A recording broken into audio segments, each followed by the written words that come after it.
This is just super cool. There's like some dissonances, a little bit of clashing going on, but it just gives it so much character and like tonal texture and interest. I just love when groups do stuff like that.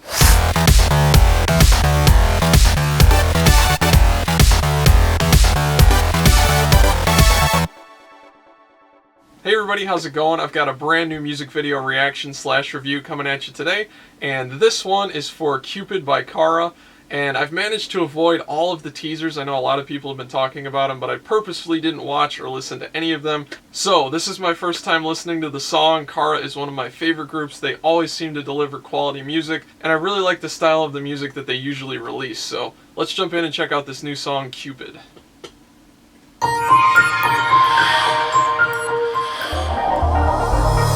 DSP logo.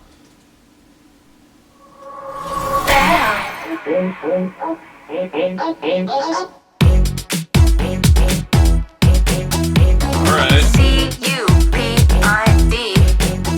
Really cool dissonant harmonies in the background there.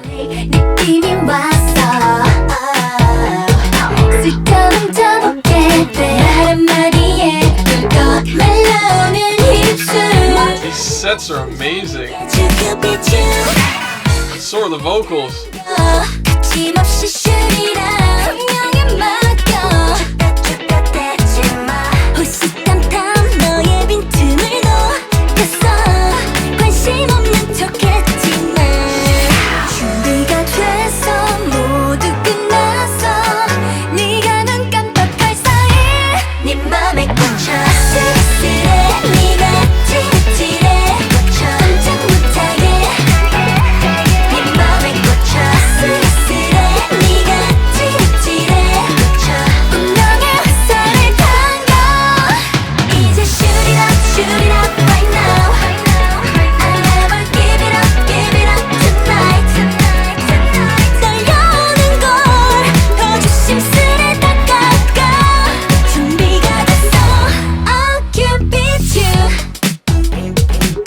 Everything about this is so great. The bass, the harmonies, kind of like 80s funk vibe.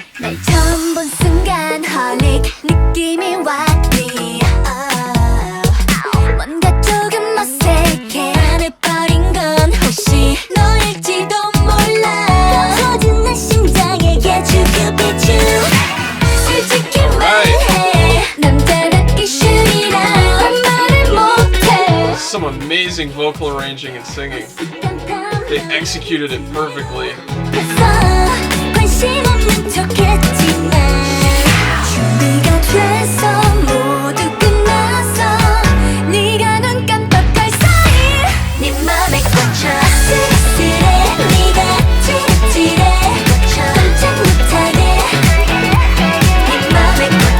This music video too, I really like the lighting and everything.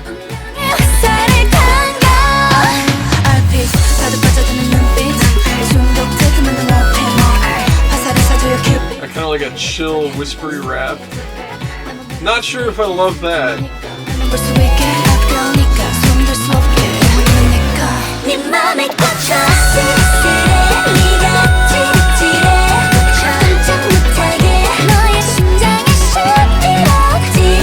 That was cool.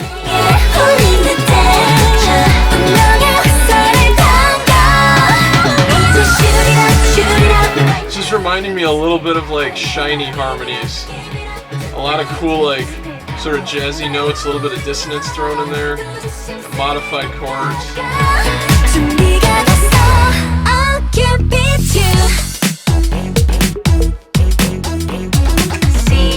This bass! Oh, that was awesome! Wait, is it over? Yes, it's over. Wow, that was super cool. I was expecting a lot because Kara tends to really do music that I like, and I think they're a really good vocal group, but this song delivered and then some. There's just so much great stuff going on in this song, the production, the vocal arranging, The singing performance, I'm extremely impressed with their vocals. I mean, this is a group that just recently lost 2 really good singers, and although their overall vocal tone and group vocal sound changed when they left, it didn't get any worse, it's just a little bit different. But there are definitely people stepping up and filling in all the blanks. Also, stylistically, I really like this music video. I like the concept. I like the concept of the song, the style that it was in. Kind of like a modernized 80s funk kind of sound, but then with some really tight vocal harmonies. And the mix of the song was also very, very huge. Some of the backing vocals were a little bit hidden, a little bit quiet, but I think they did that on purpose to kind of give us a taste of things without letting our brain consciously really realize what we were hearing, because they kept some of those stacked vocal cord harmonies kind of short time-wise, and then they also had them a little bit quieter in the mix. They were effectively giving us like little hints of things that were actually there, but you're not quite sure if you're hearing them or not, so it kind of draws you into the song and makes it even more interesting. So I was extremely impressed with this song overall, so let's go back through it, check it out, analyze it, and I'll try to point out all the cool stuff that really jumps out at me. Here we go. DSP logo, pretty cool. Right from the beginning here, I really like how the vocal just kind of hits you. Got that little filter, then into the beat. C-U-P-I-D. Hear those kind of like dissonant harmonies? They're almost not even there. Really cool how they did that. It's just like a little tease. Love the tonality of the backing track here. And the groove. And of course the vocals are just... I'm actually even more impressed than I was with Mamma Mia with these vocals. It just shows incredible musicianship and attention to detail that you would expect from a group that's been around this long.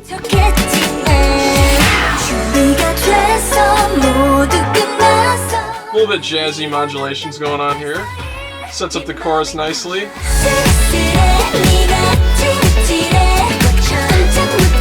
The mix does sound really nice and balanced. The low end is not overly flubby or boomy, but there's a lot of low end punch, kind of hits you in the chest.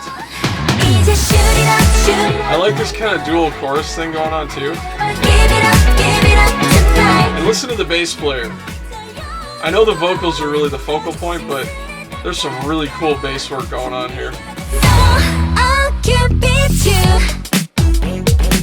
See how the bass just kind of stays out of their way but helps the transitions? Really great session musician work. I'd like to know who that is. Very clean, kind of stripped down sound here. Then listen to what they do with the vocal line.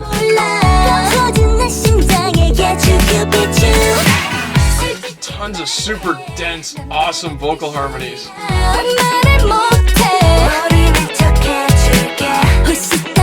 So listen to how they're emphasizing like every little turn, every little syllable of the vocal line with some cool different harmonies that are constantly changing. And again, some jazzy modulation.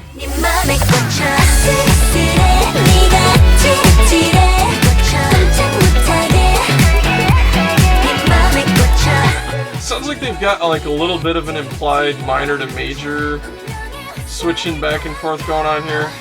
I talk about that trick a lot, something that I really enjoy. I'm not sure if I absolutely love this bridge with the sort of like intimate, up close, kind of whispery rap. It works for them. I'm actually going to stop it here and run it back a little bit.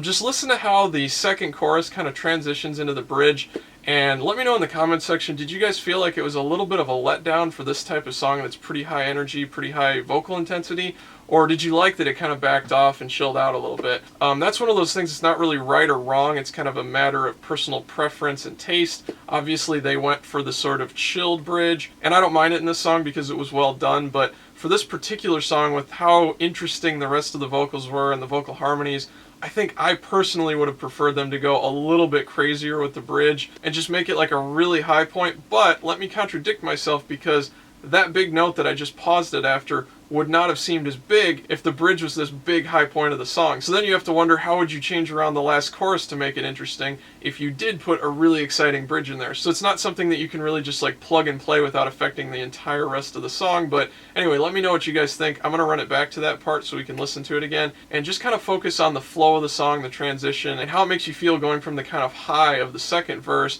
into the sort of chilled bridge, and then way up to the high point in the song, which is the big note in that last chorus. So here's the end of the second chorus going into the bridge. Here we go.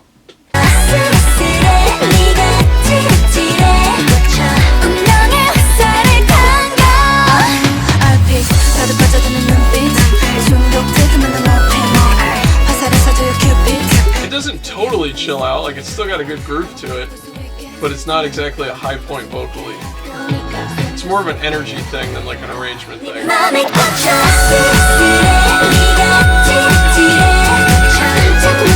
I can hear a lot of auto-tune on the note to kind of lock it in, but I still liked it. It sounded good. You know, you can't be that far off and still correct it and have it sound anywhere decent. So it's not like she missed the note and they fixed it. I could just hear a little bit of adjustment going on there. A little more than I usually would like, but it didn't ruin it for me either. Hear how that bass just like gets out of every section of the song and provides like a super groovy, smooth transition? Really like that. And then let me run it back just one more time. Listen to these subtle vocal harmonies that are going on behind them spelling the word Cupid. This is just super cool. There's like some dissonances, a little bit of clashing going on, but it just gives it so much character and like tonal texture and interest. I just love when groups do stuff like that. Check it out. Cupid.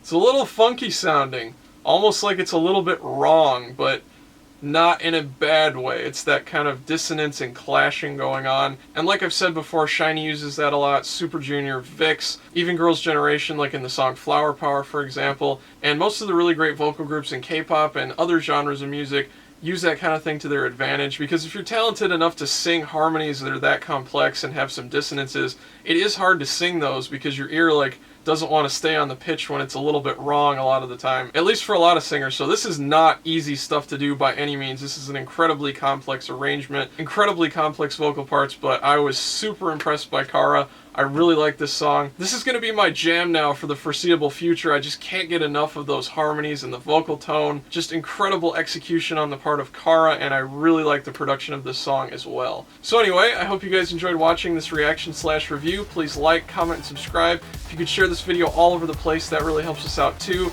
Facebook, Tumblr, Twitter, forums, sharing is always appreciated, and I'll see you guys next time.